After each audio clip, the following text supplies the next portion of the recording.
Scolls, welcome. We're here at the Cricket Mentoring headquarters, which is pretty cool in itself. And I think we probably got in contact about 3 or 4 years ago. Found you on social media, really connected with the content that you're building, but to see how it's grown exponentially over the last few years is pretty cool. But I think a lot of people don't see the amount of work that goes on behind the scenes. So it'd be really cool to get an insight. Firstly, like why start cricket mentoring as opposed to your regular face-to-face grinding of the coaching, and then what did it look like in those first 2 years compared to where it is now? Well, Barbie, thanks a lot for having me, and you've opened up a pretty big answer there because there's a lot that it goes. It has sort of I could answer that. There's a lot that's gone into it, but why? When I first started just for like a lot of coaching, just for a little bit of extra income. Fortunate to be good friends with the guys at Mulmans, who here in Perth have the cricket centre, and I was running around the river here in South Perth one day, and I ran past Scott Mulman, who was my former captain at Melville, and I just said to him, "Oh, Scotty, I've just moved into Perth. I'd literally just moved into an apartment around the corner, and I said, I'm interested in some coaching." And so that week, I got a phone call from a parent who wanted some private coaching. The guys at Mulman sort of said, "Yep, this is our deal. Whatever, pay us this amount."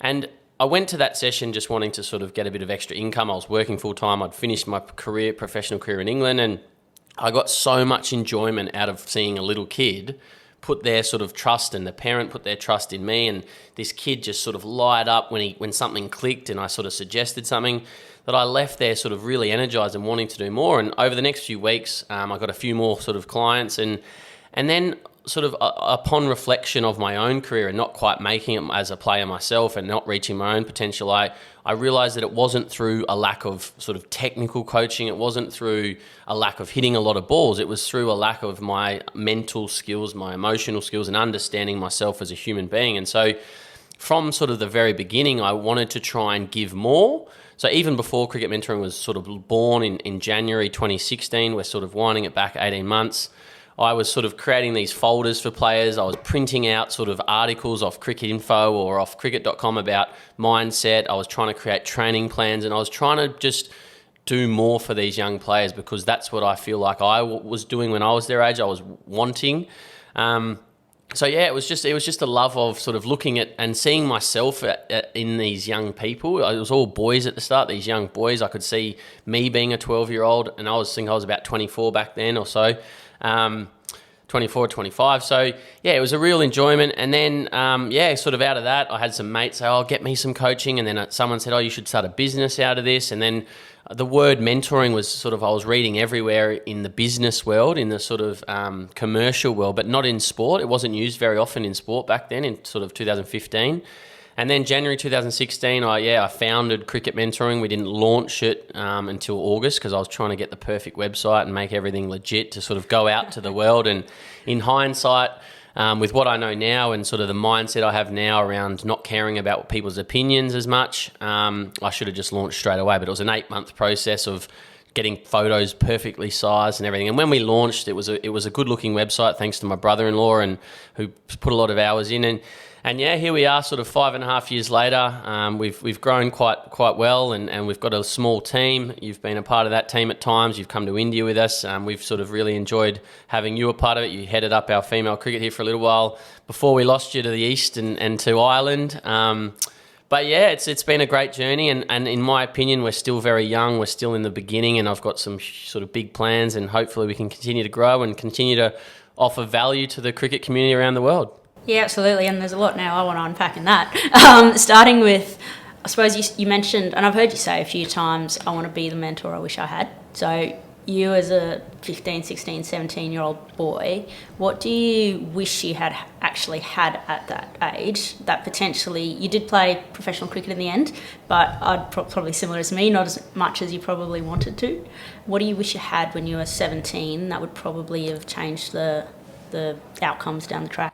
Oh, it's such a great question. I think it's a simple answer. For me, it's someone to talk to who knew what I was going through and could advise me and guide me what path to take in certain situations. So I had a very supportive, I had very supportive parents, particularly my mum, who would sort of take me everywhere and support everything I did. When I was 16, I left home and I moved to Darwin for 6 months, and I lived up with who now is my best man at my wedding, Ryan.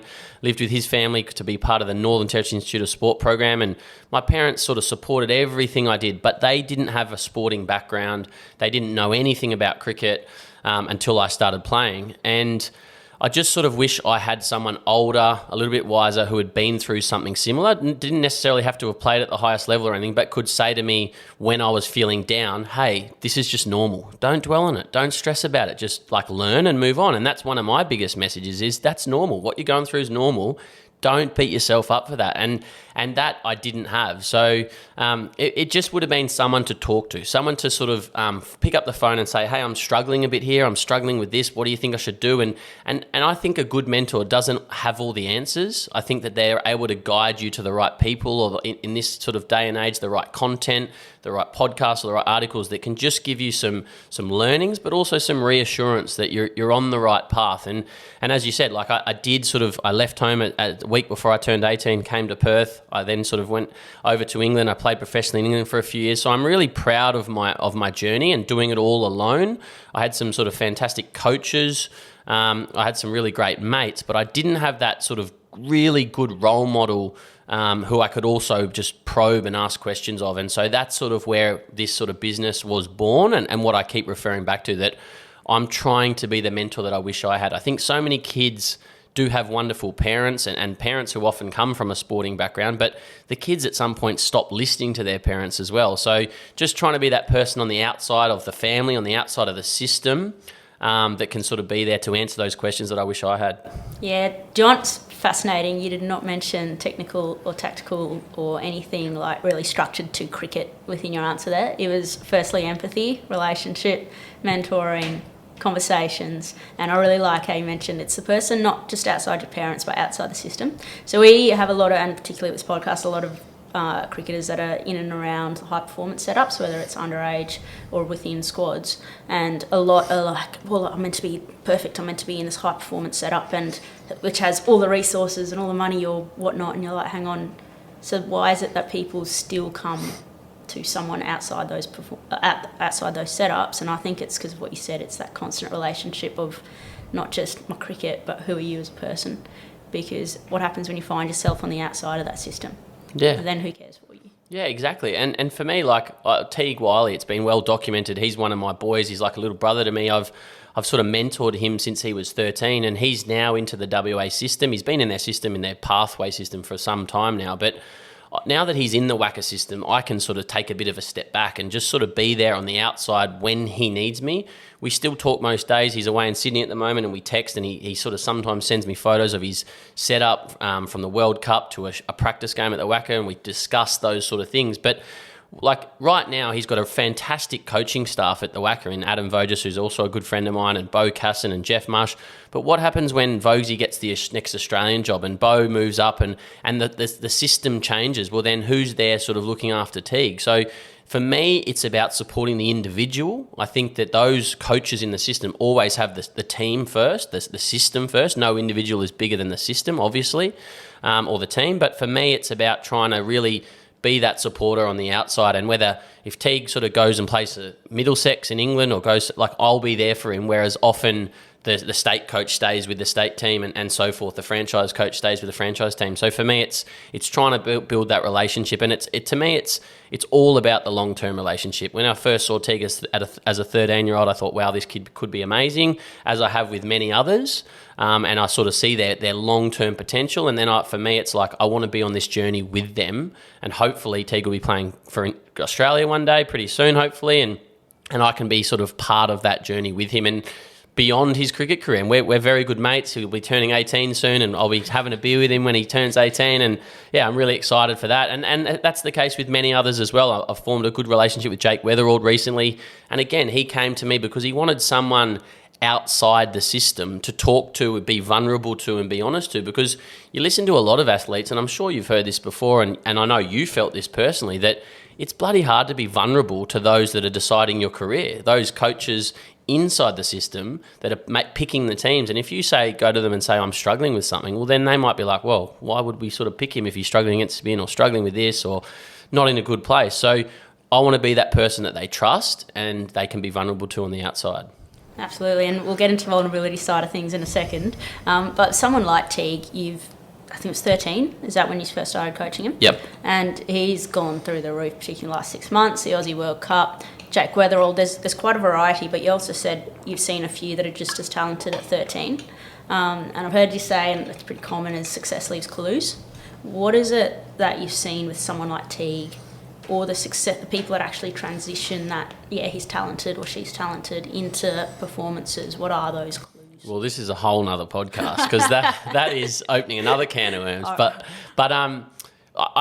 to be honest, I wouldn't say I've seen many who were in the place Teague was in at 13. It's sort of an interesting story I've told once or twice, but not very many times, that I sort of was trawling Instagram back when we were young as a business. I would look at all the scorecards. I still do that a bit now.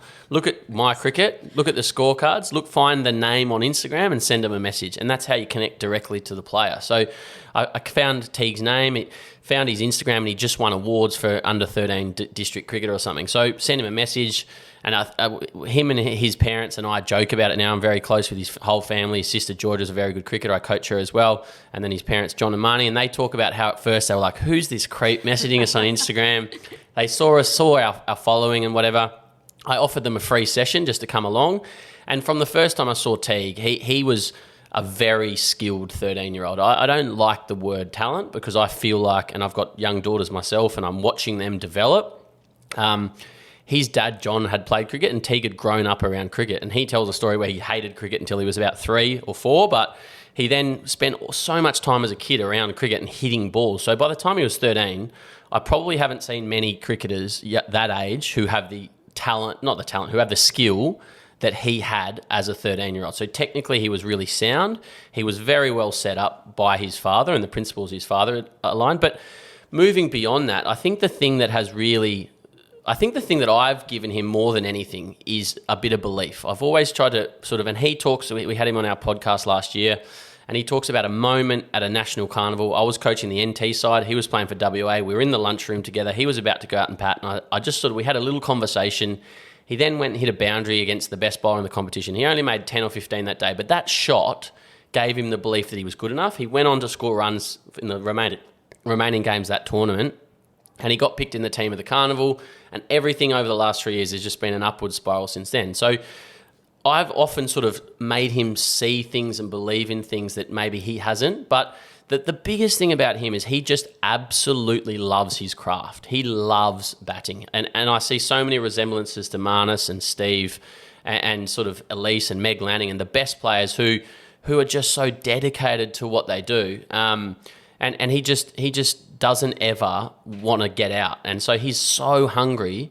And he's smart. He's a really smart cricketer. He's always trying to take the low-risk option. So batting's a game of scoring runs. It doesn't matter how you look. It doesn't matter how you do it. And he's just found a method. He's developed this method that he's always taking low-risk options. So if he gets it wrong, it's not likely to get him out. He's become very smart. He's a student of the game. He's always watching things. He's looking at his footage back to learn.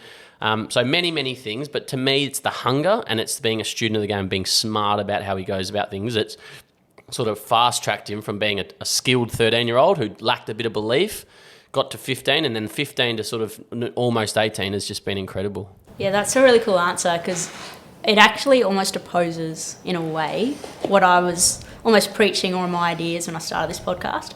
My idea, and I'm probably pretty similar to Teague in I just love the game, I love training, and I thought everyone did that. I literally thought everyone worked their ass off and everyone pushes, and of course you do. Like, if you're passionate about something, like, everyone trains, and the thing that separates the best from the rest is actually your mental and emotional skills. So a lot of the inside edge was the whole point, that it's actually already it's the inside that gives you the edge. But what I've come to realise now that I'm coaching more, and probably only started coaching significantly more in the last year or so, is that not everyone does that. Not everyone does the work or has the passion to actually get better, or it's the underlying motivation behind doing the work is tended towards what we call the external motivation. So it's about getting the contract, or the amount of times I ask some of the kids around, like in Melbourne where I'm coaching a lot, like, why are you working? Why do you want this? Why are you doing what you're doing? Oh, I want the contract. And you're like, hang on a minute. Whereas your answer about Teague just then, yes, obviously you want to play professionally. Obviously you want to score runs. But there's an underlying, I just love cricket. I love the game. I love working hard. I love tinkering. But loves batting. Loves his art. Yeah. And it's the actual skill itself that drives you. And it's not only that, there's always going to be a balance. Yep. But having that internal motivation balancing your external motivation, I reckon is so, so important. Absolutely. And the thing that I think that allows him to do is enjoy doing the simple stuff. And for me, whenever I'm coaching, whether it's Teague or it's a 10-year-old or it's John Wells, it often comes back to the basics and trying to have world-class basics. It's a term I've heard on the High Performance podcast, which I'm sure you've listened to and consumed, but world-class basics, which a lot of people who aren't world-class or aren't that good, they think it's beneath them, and they're not willing to spend the hours in the dirt just doing underarms to groove a technical little sort of issue or something. And that's something that Teague's willing to do because he loves it. He loves the process of getting better, and he loves just batting. So if it's underarms and he gets to practice things, he's okay with that. Whereas others who, like you say, aren't as motivated internally and don't love their craft as much, they get bored and they're like, I want a challenge. I want something that's exciting. And then they're not going to progress as quickly. And that's another trait of Teague, is he's happy to do the simple things. And how would you then... So we have a couple that I've been working with that are outrageously talented. Like, love cricket, love playing, love competing. But say we had one girl who's really been struggling with the ball this year and sat down and said, all right, like, what are you working on at the moment? It's like, oh, what do you mean? Like, what are you working on with your bowling? Like we're trying to work out what's going wrong. It's like, oh, I bowl a couple of times a week at the nets, and you're like, you're 1 or 2, 3 places away from a professional contract here, and you're not actively working on. And I said, you don't need to be adding a doosra or an arm ball. It's like, when are you doing your brilliant basics? Well, I think you call them the daily vitamins. Daily vitamins, yeah. How often are you doing your daily vitamins? How often are you pushing your daily vitamins to be better and better and better at them? And the amount of people that don't do that astounds me. Yep. And to me, I don't blame the player. I think that's sort of the system a bit, but it's also a lack of guidance from the outside. And that's where I come in, and our sort of business comes in, is to say, look, I don't care about the sexy stuff. You can go and do the sexy stuff, and you can do the reverse sweeps, the doosaras and all that. And we do practice reverse sweeps, but it's after we've ticked the boxes of the brilliant basics and the daily vitamins, of just your fundamentals, doing your fundamentals well. And I didn't quite understand that as a kid. I just did whatever I wanted to do because I loved batting, and I would go to the nets every day, but I'd just hit, and that volume got me to a decent place. But now with all of our players, it's like, let's tick our boxes with our vitamins, and then we can expand and do all the extra stuff and whatever. So to me, you only know what you know, and it sounds like this young girl didn't really know what she should be doing. So, and I've got sort of, two of my great mates, Adam Voges and Chris Rogers, are head coaches, and I speak to Buck especially a lot about the system, and it's, you need good people in these sort of developmental roles that really do care about each individual and are trying their best to make sure, and everyone's just trying their best and they know what they know, but they're trying to ensure that the players are getting good guidance and trying to develop good fundamentals. Yeah, absolutely, and that increases your potential, I suppose, your potential to perform. So I'm sure you've heard the inner game of tennis equation, which I use a lot. There's your performance, it's probably in it's in one of these books over here somewhere. The inner game of tennis. There you go. There it is. So the primary thing, like equation they use, is performance is potential minus interference. Yep. And I really like the word potential there. So it's not so much what you could reach in 10 years' time, because no one actually knows that. And I don't know if you heard Johnny Wilkinson on the High Performance podcast, and he talks about potential being how good you can be in this moment. So be the best you can be right now. So your potential is, so for those that haven't heard it, your potential is effectively what's the best you can be right now. And you build your potential through what we've just spoken about, physical training, technical, tactical. But then there's the interference piece. So the number one question I've had, and I'm sure it's the same for you, is why can't I transfer what I do in training into a game? And that comes down to what they call interference. From your perspective and what you've seen, what are the biggest factors that create interference? Well, as you're alluding to, it's all stems from your thoughts. And to me, it's a worry of the outcome. So in a cricket sense, and this goes across all sport, but in a cricket sense, in the nets, it's a controlled environment and there's no consequences. Yes, we can have live nets and we can do centre wickets or whatever, but 99% of the time when we train, we play a big drive, we nick off, we throw the ball back, we keep batting. We keep getting to do what we enjoy, what we love, and that's batting. Or you bowl a wide or bowl a bad no ball, bowl a wide, but there's no consequence. We get to a game, it's a completely different environment. And cricket is such a ruthless game. Batting is such a ruthless game where you make one mistake and your day can be over. And it can be over for a week or two or sometimes even 3. You might not get another hit in grade cricket for 3 weeks. So all of a sudden the stakes become so high that we sort of often, and most people, tell ourselves this fear story of don't stuff it up, don't ruin this chance I've got. And that creates a level of anxiety, that creates a level of tension in our body through the story we're telling ourselves. So that's interference. We then can't see the ball, make a good decision and move our body and execute our skill as well as we can when there's no interference, reach our potential, when we're sort of playing with freedom. So to me, it's like freedom sits on one end and fear sits on the other. And you don't have to fear fear. You can embrace fear and enjoy the sort of the feeling and the emotion that you get when you get into that state. And that actually can help you. I played my best cricket towards the back end of my career when I had nerves and I had a bit of anxiety because it gave me an extra sense of focus that I needed. Often in the back half of my career, when I didn't have that, I probably didn't care enough and then I wasn't ultra focused. So if we can change the story in our head, and a lot comes to being okay and accepting the outcome, accepting that it could go wrong and it's possibly going to go wrong, probably going to go wrong, well, then that allows us to play more on the freedom end where our best cricket lives. So the interference is all stemmed from the story we're telling ourselves and the perception we have about what the outcome means. Yeah, that's so good. And that story you're telling yourself, though, it's easier said than done when you say, oh, we're just going to accept that we're probably going to fail in a game like cricket. Like you are actually probably going to fail. But there's a difference between... But I'd also like to say, like, fail is a word I don't particularly like to use. Like, to me, I love the saying that you've only failed when you give up. Yeah. So it's like, yeah, you might make a mistake and get out, but that to me isn't failing. That's an opportunity to say, all right, wasn't my day.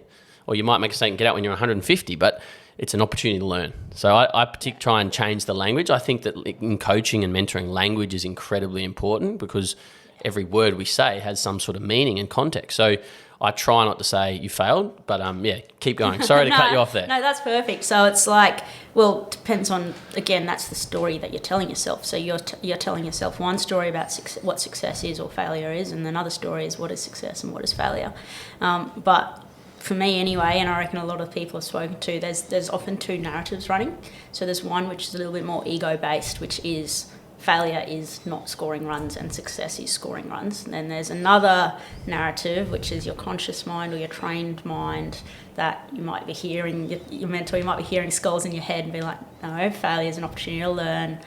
Success is actually concentrating 100% a ball at a time, even if I get a duck. How do you then train that? So how do you train yourself to enter voice B, which is rewriting that ego-based story, as opposed to A, which goes off on tangents? Well, I think first thing I'll say is it's not a quick fix. It's not like you can just come and do one session, you wake up the next day and you've completely changed your outlook on life. Because to me, it's a whole outlook. It's not just a mental skill, it's an outlook. So I think that starting from a point, and I say this to my athletes, if my daughter wants to get into cricket, the first thing I'm going to say is, am I allowed to swear on this podcast? Yeah, absolutely. I do it all the time. Is cricket and batting is fucking hard. Yeah. So that will be the underlying message that I say at the very beginning. That's going to underpin everything that ever sits on top of that. So that hopefully her expectations of what success and failure is aren't unrealistic. And she knows that if she makes a mistake, it's not fatal and she's got an opportunity to learn. So batting is hard. Cricket's hard. So then I think that it's all about trying to just be kind to yourself and learn as you go, and not judge yourself harshly when you do make mistakes, because human beings make mistakes. It's part of like who we are. So it's not a process where you just go, right, I'm going to go from here to here. It's like really trying to, on a daily basis, catch yourself. I think it's about having awareness of your thoughts and catch yourself. But a lot is tied up in your identity as a person. And this comes back to sort of Ben Crow's work, which I know you're a huge fan of, as am I. And when I first heard it, it was really profound. And I sort of now teach it to my athletes around not defining yourself as a human being by your outcome as a sports person. And he talks openly about the work he did with Ash Barty, and I love those stories. I've shared them with our players. And so I try and encourage our players, and it's much easier said than done, but try and encourage them to realise they're more than just a cricketer. That's just what they do, but it's not who they are.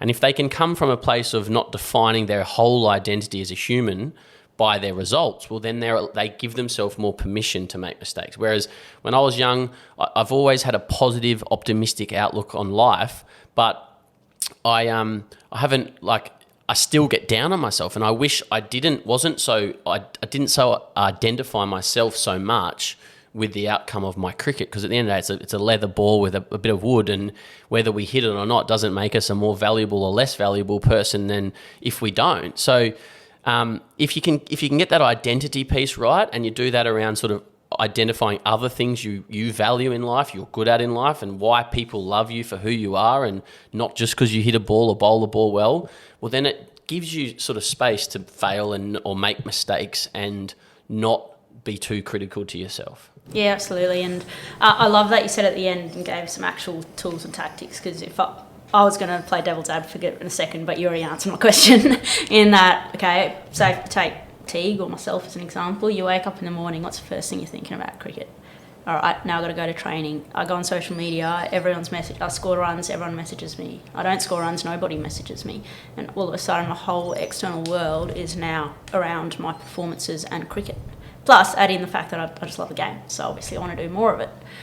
So the ability to actually get that perspective of being the human that plays cricket is really difficult. But like some of the tools you mentioned there is like work out, well, what are other things that I like? How do other people value me? What is my life story?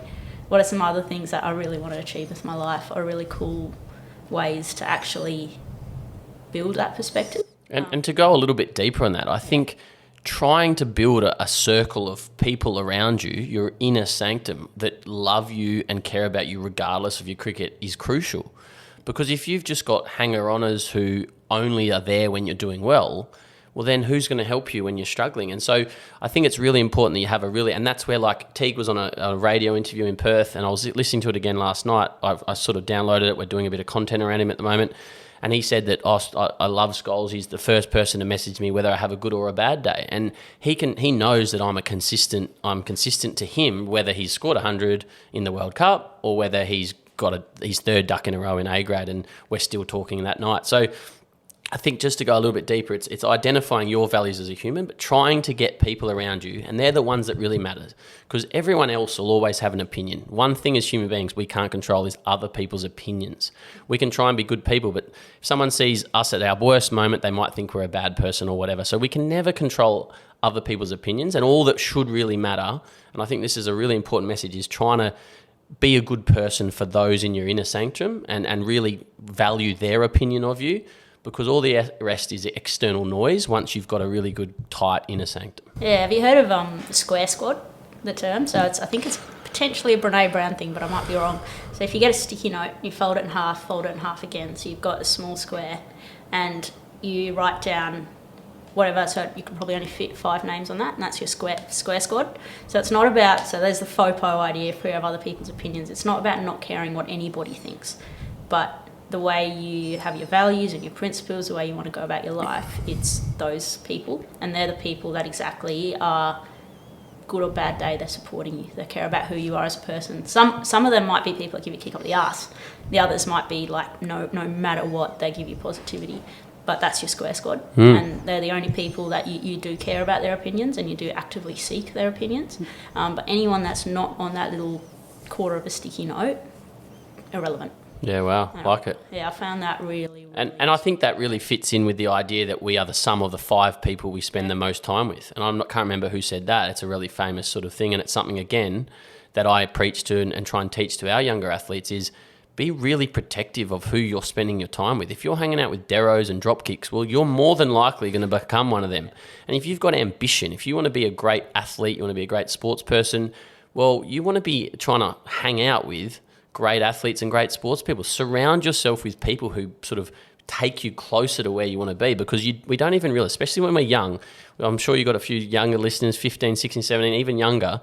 If you don't have the right people that you're spending lots of time with, well, then you need to find a new inner circle, because we are the sum of who we spend the most time with. And you want to be something, well, then spend time with those sort of people. Yeah, absolutely. And if we start to break that down, so speaking of someone that's 15, 16, or even older, it doesn't really matter. So if you're building towards, and I do this in season, so I don't think it really matters whether it's right at the start of pre-season or in season, but it's almost like developing a plan for yourself to improve as a cricketer, but as a person as well. And you've got your 6 pillars of success, which are technical, tactical, physical, mental, emotional, and lifestyle. Well done. Did your research? Did my research. Do you sit down with your athletes and work through each of those pillars in terms of, all right, say it's May in Australia, so we've got 3 months of pre-season before we head into the season. What are our goals? How do we achieve them through those pillars? Is that how it would work? To be brutally honest, until now, we haven't done it as well as we should have. Yeah. We're sort of recording this at the end of the cricket season, and so we're in a real planning phase at the moment.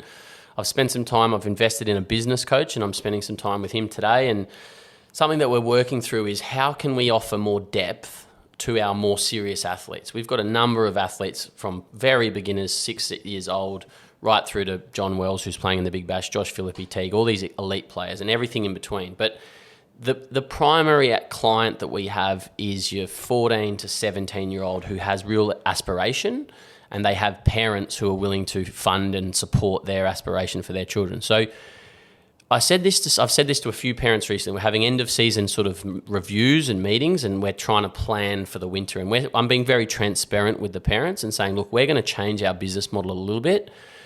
The norm for a cricket session is that you come into the nets and we hit lots of balls, and that's fine. For that age group, I think that we got to spend a lot of time on the technical pillar, because that's where they're forming their technique. And in my opinion, technique certainly isn't everything, but if you don't have good fundamentals, you have a limit to how far you go. Especially in the men's game where the bowling is much faster, and if you've got flaws in your technique, you'll get found out. Slightly different in the women's game where it's a bit slower and you can get away with little kinks. But generally, as a general rule, if your technique has flaws, so we do spend a lot of time on the technical, but the comfort zone becomes just hit balls, hit balls, hit balls. And what I think we do, and we do quite well, is we do talk a lot about what's happened on the weekend, what they learnt from it, and then how you're feeling. We try and touch on the mental and the emotional, the tactical pillars. But we don't do it, until recently, we don't do it well enough, in my opinion. So Reedy and I have spent our time, Blake Reed, who's our senior mentor here, we've spent our time in the last few weeks trying to redefine what we want to do and how we want to help these people. We're having conversations with parents. I had a parent on the phone for half an hour the other day telling me about how his very good young son, who's highly ambitious, works really hard, but the night before a game goes to bed late, gets up, doesn't eat anything, doesn't drink anything, and he bats at midday and gets out early, and there's no reason, like he's not looking after himself in his lifestyle pillar, sleep and hydration and diet, to then be able to go and perform. And his dad's sort of pleading with me to upskill him on those things. So to be honest with you, we do sort of planning sessions. We do winter planning and then pre-season planning, and we offer our camps, which we've had you come and be involved in at our female camp, where we try and go deeper in group sessions on each of the pillars. But we do get caught up a little bit too much just on the technical, tactical in the nets. But that's going to change. We're going to be really saying we're going to go out to our clients over the next couple of weeks. We're just redefining everything at the moment, replanning.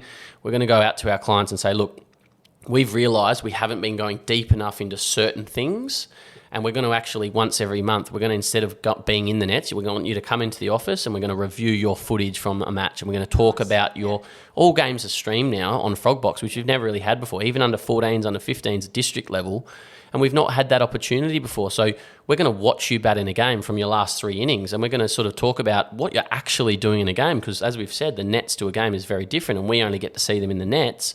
So the next session, 2 sessions might be in the nets on technique, and then we're going to be doing some group mental skills sessions, which more often, rather than waiting for the school holidays and doing stuff then. So we are a business. We call ourselves Cricket Mentoring. We are more than coaching, and for our online clients, it's often more about the mental and emotional. And for our better clients, someone like Teague now, I throw him lots of balls. We do a little bit of maintenance on his technique, but on a day-to-day basis, it's just talking about what he's learning, how he's feeling, what he's doing, things about him as a person. But we're definitely moving more now that the business is more established. We've sort of had a chance to sit back and say what's working, what's not. We're going to be going much, much deeper moving forward into all of the 6 pillars. Awesome. And the mental and emotional, what do you define as the difference between those 2 pillars? I think they're very linked. So we've just separated them to try and show that they are slightly different, but they're interconnected. Like for me, what we think determines how we feel. I think there's science that says you can be emotion-led or you can be thought-led, but in my experience, what we think determines like our mood and our sort of feelings. I know that if I think about something that I should be doing or I haven't done, or I get stressed, I start to sort of break out in a sweat quickly, and it's all stemmed from my thoughts. So they're very much connected, but we might subconsciously be thinking about like the outcome, or like we're sort of stressed about like something, and we start to like get like out that feeling in our stomach or a bit emotional. So it's hard to sort of separate them because they're so connected. And you might have a better answer than me on this, but for me, it's just I try and encourage our athletes to understand our feelings, not fear the sort of emotion and the feelings that come, but understand them, and then manage thoughts. Try and manage your attention, manage your focus, because that will then re-trigger and redirect your emotion. Yeah, well, I think the typical psych model is beliefs, thoughts, actions. It's like they're a circle. I know Pete Clark, actually, I think it might have been on your podcast rather than mine, where he talked about how that it's actually a circle and they all intersect with each other. My model's very similar but slightly different in that I just go body, mind, spirit. A little bit more zen and wanky with the spirit side of things, but I think so body is your effectively technical, tactical, physical. Or tactical comes into mind is routines, like actual in-game, but it's also then understanding your thoughts, mindfulness, redirecting, all that sort of stuff. And spirit for me is that inner kid, and that's probably with Inside Edge. A lot of my coaching started out with helping players with the spirit side of things. So if they're around my age, it's trying to rediscover that inner kid, because my story got too caught up in body and mind and forgot about the joy and the playfulness. And it probably goes back to that Ash Barty, Mojo Crow stuff, where your spirit is who you are, your very core.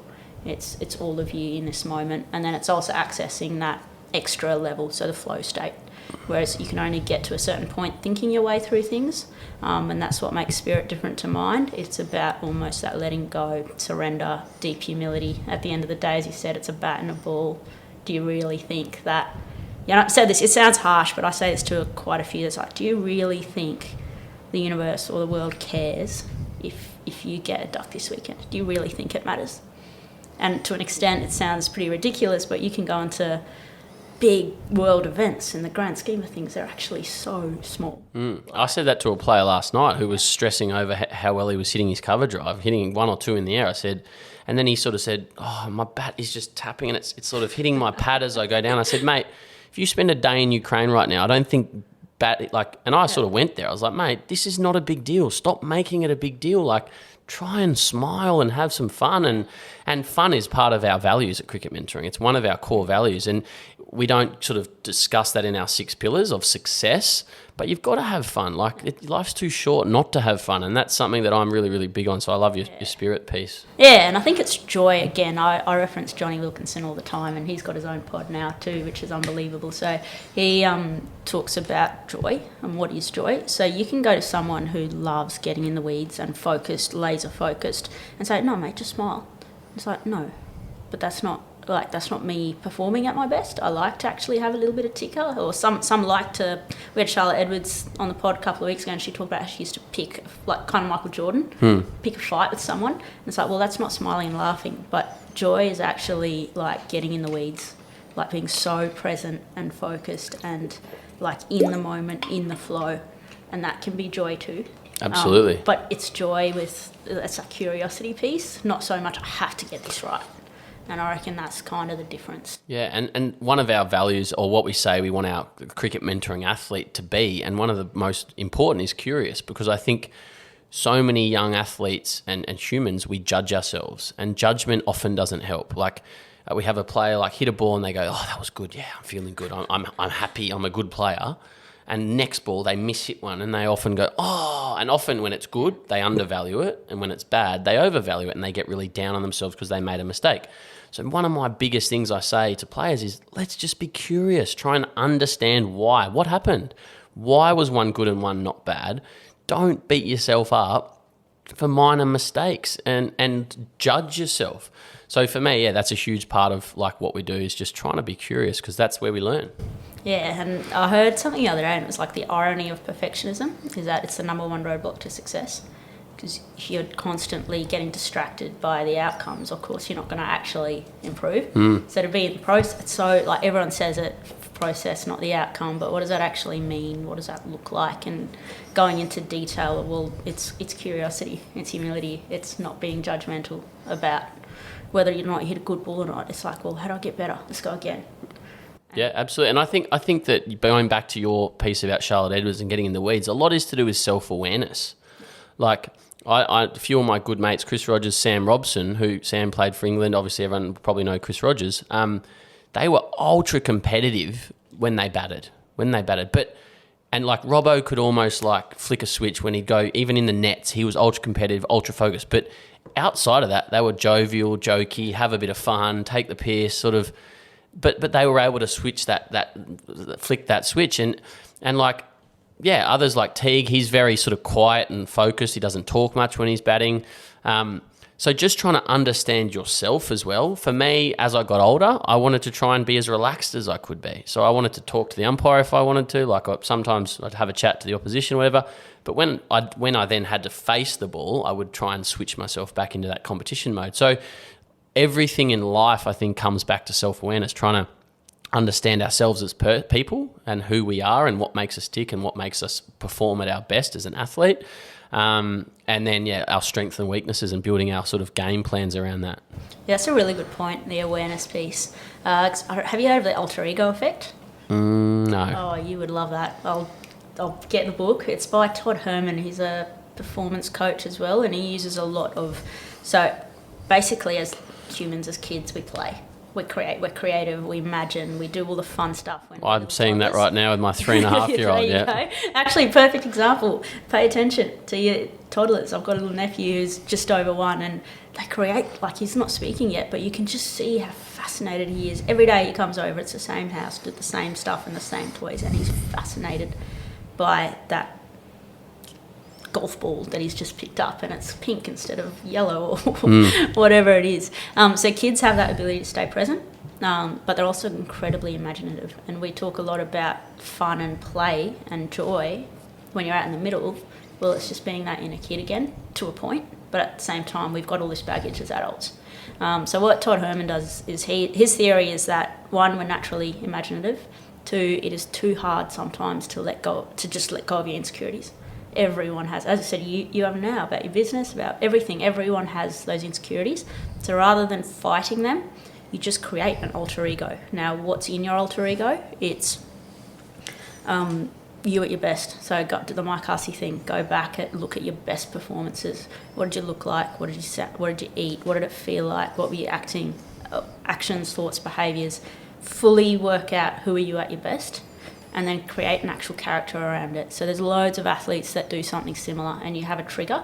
So when you say who I am when I'm playing is not who I am. So I'm like pretty cruisy, I'm the opposite. I'm actually quite serious and quiet off the field. On the field, I'm like, I almost pretend I'm West Indian. And you can create, it can be a lion, it can be, if you want the courage piece, you're actually pretending you're a lion. And it's that imaginative. So it says Clark Kent, Superman. Is Superman the real one, or is Clark Kent just the one that dresses up the Superman? Superman can't function everyday life, so put your Clark Kent on clothes for daily life, and it is a part of you. So it's not that you're making something that's not part of you. That Superman is a part of you. So if you're someone that wants to like get in the contest and pick a fight, that's part of you. There is a part of you that is ultra competitive. So let's create a character around it and you step into it. So he talks a lot about a trigger. People that he's coached put playing cards of like superheroes in their pockets, or and put a band. So he had a army guy actually. So the army guy's come and he said he's superintendent, but he wanted to be a really good dad.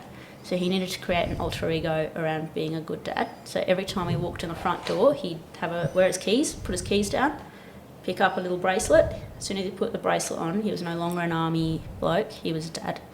What does a dad look like? What does it feel like? So it's just different personalities. Yeah, little sort of compartmentalising and characters. And I'm sure did you watch The Last Dance with and Steve Kerr, who's now the famous coach for the Warriors and whatever, very successful coach. He said in one of the episodes how he pretended to be someone else, and that day he just had his best ever day because he was no longer internal and constantly thinking about what he's doing, and he was more external and just trying to like pretend to be someone else, and it just all clicked for him. So I think that creating that alter ego, that sort of persona, that character or whatever, and then stepping into it when you need to is wonderful. And Kobe Bryant, the Black Mamba, he used to he used to be a very humble, kind, beautiful person, but on the basketball court he was ferocious, he was competitive, he was to win at all costs, but he could compartmentalize and separate himself, and he gave himself that name, I think, to sort of be able to step into that character. So, yeah, especially for really nice, gentle people, I think it's probably a really good piece of advice to potentially create this competitive sort of character, because you don't have to be, you can be a nice person, but you don't have to be that on the cricket field a lot of the time. You can sort of be someone else who doesn't want to lose and really competitive, and if that brings out your best. Yeah, and the other side of it is that it's easier to then separate who you are as a person, as an athlete. I know Todd Herman's big example is Bo Jackson, and he said, well, Bo Jackson never played a game of NFL or baseball in his life. It was, I can't remember the name of his alter ego. So then it's like, when I step off, whatever my alter ego, Black Mamba performed terribly today, but Kobe's good. Yeah, wow, that's good. I like that. So that's really cool. Not everyone likes it. I know a lot of people that don't like the idea of faking something, but I don't think it is. I think it's channeling different parts. Yeah, definitely. And Shane Warne, I think, was the great late Shane Warne, was so good at that regardless, he had scandals going on, he had all sorts of issues going off the field at times, and he was just so good at stepping on and not letting it affect him. So the greater you become, the more eyes that are on you, the more expectation that's on you, the more pressure that becomes, and you want to be able to perform regardless of what's going on in the rest of your life. So having some sort of character or persona could help with that. Yeah, absolutely. And we might move towards our final questions, otherwise we could be here forever talking about all the stuff we love to talk about. One question that I do want to ask you, because I know we've mentioned it already, the High Performance podcast, is the question that they start with, and it is, what is high performance to you? Oh, good question. And she hasn't warned me on this, so I've got to think about it. But to me, it's trying to get the most out of yourself. Like, I think I just had a conversation, a coaching call with a 19-year-old in Canada, and he was sort of saying that he's not in the Canadian under-19 side. And he sort of sent me this document prior to the call. It was our first session together, and he filled me in on his background. He was born in Bangladesh. His family moved to Canada when he was 11.